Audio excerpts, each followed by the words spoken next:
Hi, welcome to 3 roses kitchen. இன்றைக்கி நம்ம என்ன செய்ய போகிறோம்னு பார்த்தீங்கன்னா ரொம்பவே சூப்பரான ஆட்டு மூளை மிளகு வறுவல் தாங்க செய்ய போகிறோம். எப்படி செய்யறதுன்னு வாங்க வீடியோக்குள்ளே போய் பார்க்கலாம். வீடியோக்குள்ளே போகிறதுக்கு முன்னாடி ஃபஸ்ட் டைம் நம்ம சேனலை பார்க்குறது இருந்தால் சேனலை சப்ஸ்கிரைப் பண்ணிக்கோங்க. மறக்காமல் லைக் பண்ணிட்டு உங்கள் ஃப்ரெண்ட்ஸ் அண்ட் ஃபேமிலி மெம்பர்ஸ்க்கு ஷேர் பண்ணிக்கோங்க.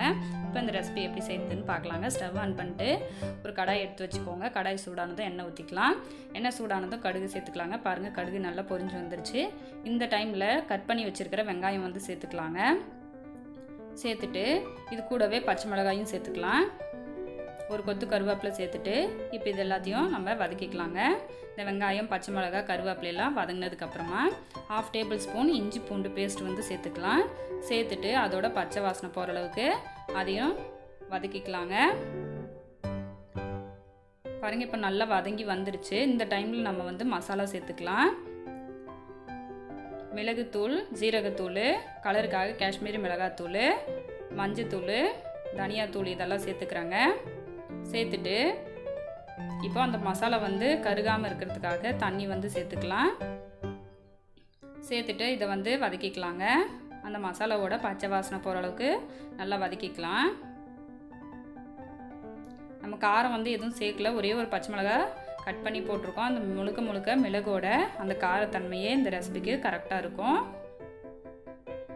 சேர்த்துட்டு நான் வந்து 4 மூளை க்ளீன் பண்ணி மஞ்சள் தண்ணியில் வந்து சேர்த்து வச்சுருக்காங்க. இப்போ இதை வந்து வாஷ் பண்ணிட்டு நம்ம வந்து சேர்த்துக்கலாம்.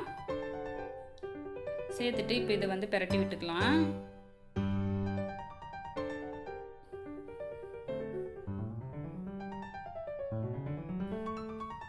பிரட்டினதுக்கு அப்புறமா நம்ம அடுப்பை வந்து முழுக்க சிம்மில் வச்சுக்கோங்க. வச்சுட்டு இப்போ இந்த ரெசிபிக்கு தேவையான அளவு உப்பு சேர்த்துக்கலாம். சேர்த்து கலந்து விட்டுக்கலாங்க.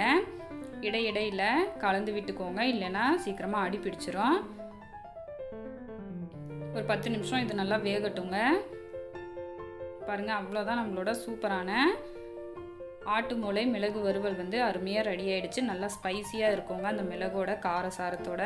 இப்போ ஃபைனலாக நம்ம கொத்தமல்லி அழியை தூவி ஒரு பிரட்டிட்டு அடுப்பை வந்து ஆஃப் பண்ணிடலாம். ரொம்பவே சூப்பராக இருக்கும். கண்டிப்பாக நீங்களும் ட்ரை பண்ணி பாருங்கள். இப்போ இதை வந்து ஒரு வாழை இலையில் நம்ம வந்து சர்வ் பண்ணிடலாங்க.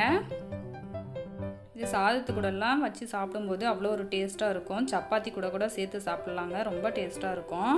கண்டிப்பாக நீங்களும் ட்ரை பண்ணி பாருங்கள். ட்ரை பண்ணி பார்த்துட்டு உங்களோட கமெண்ட்டை சொல்லுங்கள். தேங்க்ஸ் ஃபார் வாட்சிங்.